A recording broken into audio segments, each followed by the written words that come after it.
studying factual fictions today, where they are posting realities in the world. In China, someone can hire a girlfriend for 1 week for $31. You can hire a girlfriend for a week at $31. And then I'm trying to wonder, some of these things were meant for attachment, for heart articulations. Today, you can marry someone for a contract. I'm going to marry you for 1 year, and after 1 year, I divorce you. That's how life has changed. When Jesus was first up.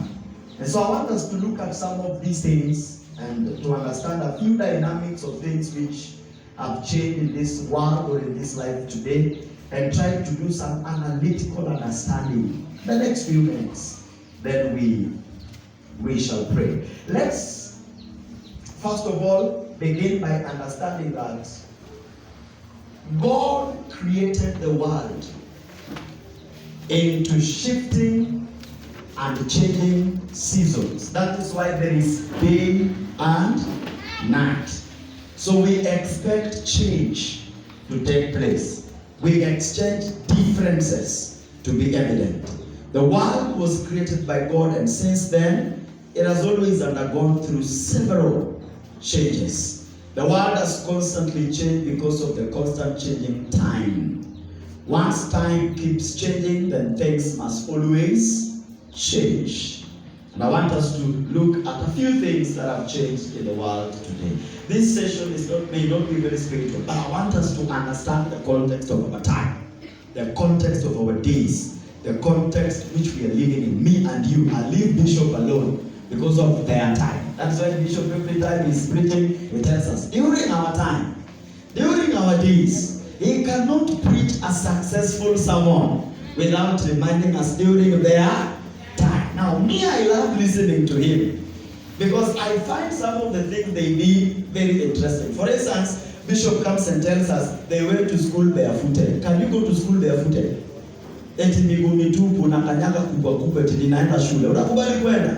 Hawezi enda. But he says them they went to school barefooted. Bishop comes and tells us alijipeleka secondary school. Hapa ukijipeleka secondary school, you will complain until you die. Waliniwacha. Mimi time yangu ilipofika waliniwacha. Wao wanasema walijipeleka shule by themselves. So when I listen to their era, or when I listen to their time, and then listen to our time, or listen to our era, I see very notable changes. So let's look at a few examples of things which have changed during our time. Number one, technology. Technology. We have seen a great technological change in this generation. Technology has come, which has brought a life revolution. Things which are happening around us today are things which cannot be explained. Kitambo wanatuambia kwamba walitumia Telegram, yenye watu walikuwa wanapeleka barua kwa posta, alafu zinapelekwa sijui zinachukua siku 3. Saa hii I can talk to someone in the US in 1 second and they will know what I'm saying. I can communicate with them in microseconds and I will have already summarized a whole paragraph of what I want to communicate. Now if you study kidogo, you realize that even this broadcasting news yenye tunafanya, mtu angekuja hapa apige picha, achukue video of this event happening now, asafiri nazo kwenda Nairobi, ndio zipeperushwe sasa kwa media live from the Citizen TV, VOK those days. Saa hii we have live streaming where what I'm speaking now can be televised now. Live streaming now. It goes 1-on-1. That is a technological improvement which we are seeing in the world today. We live in a world where technology has introduced another concept called AI, artificial intelligence. And people in campus today, I'm sorry I'm saying this when Bishop is around, I wish he was not around for this, where just see. AI has introduced chat. Nilijua lazima nipate customers hapa. Bishop, you are a lecturer. That's why I was saying that. ChatGPT has created a system where I can know what you want in an exam. I just cue in that question, then I get all the answers in your marking scheme. So you wonder how all of a sudden a student who could not even score an E plus is all of a sudden very bright, getting all things A's. Kumbe nguvu iko hapa. And then we say, hey lecturer achukue everything, lakini sio simu. Everybody will hakikisha kwamba ameenda exam room na simu, na hiyo simu iko na nini? Iko na data. ChatGPT. So the moment we get the paper, we check question 1, okay, question 2, okay, question 3, question 4, and then we start queuing things in the form. Within the next few minutes, I'm done writing that exam. When you open your marking scheme, exactly what is in your marking scheme is what I have in my hands. Exactly. The way you wanted me to argue those points is the same way they are argued in my ChatGPT. And our answers are all the same. So I must not stress out myself revising the whole night. I'll watch Manchester and Man City having a match, knowing that my phone has data. Tomorrow we shall meet in the exam room. So you are busy really frisking people. Kumbe mtu ameingiza tu simu hapo. Busy frisking people. You are doing everything possible. Saying, this is a good boy. You are done. Nimekucheck, nimekufrisk, hauna any regularity. Kumbe simu nimebeba, sema hata huyo mjenga baki hapo. Hiyo exam tutaosha kila kitu. The AI has the system of giving you what you think. That's the one we are living in today. The AI will set the exam before you set it for me. And I will read all the answers of the questions that you have set.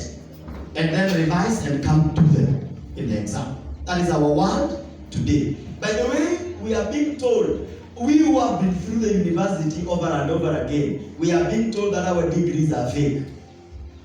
To some extent, I agree. Because many of our brains are AI. If you tell me now to sit and defend my degree, very few people will defend. Because mimi niliwahi hata mtu hawezi construct a paragraph in a complete sentence kama anapata E. Amepata kila kitu kwa hiyo exam. Paka unakaa unamuuliza, hebu sasa andika tu, freehand. Sema, siwezi andika. Hata hiyo kizungu sidhani kama anaweza construct. Amepata everything correct. And those are the doctors that are coming back to treat us in the hospital. I was talking to a doctor friend the other day who told me many deaths which are being caused in the hospitals today are as a result of negligence. Kwa mfano, unaachaje kisu kwa tumbo ya mtu? That you are a doctor. Paka unaacha kwa tumbo ya mtu, unamshona kila kitu na umeacha all those stuff kwa tumbo ya mtu. AI students. So the first thing we see which has really changed is technology. It has brought a world-class change in our timelines today. The second thing which has changed during our time is power. Power has changed. My AI. Power has changed. And I want to tell us the truth that there was a time when parents had power. Today, power has changed. There was a time when teachers had power. Today, power has changed. There was a time when the government had power until Gen Z came. And they introduced what is called comrade power. It is the second powerful power after the power of the Holy Spirit in the world. The comrade power. We can just decide we are banning this child. And you ask us, why are you banning it? We are banning it. Okay, why are you people banning it? It is because we have decided we don't want it and we are banning it. Okay, what are you not wanting in that child? Don't ask us what we want and what we don't want. The decision is that we are banning it. Comrade power. Ile filimbi yenye askofu alikuwa anasema ilikuwa na power ingine hapa Kisumbupoli. And he was telling us about it yesterday. Ukisikia tu hiyo filimbi, the entire institution comes to obedience because of comrade power. Hata nani akuje kuambia huyu tulia wanasema hakuna bwana. Kwanza there is the power of Gen Z's, the comrade power. They just decided and decided. And it is worse, Bishop, that today we are living at a time when one day youth will just wake up and say, Bishop, you are not our bishop. Not yet.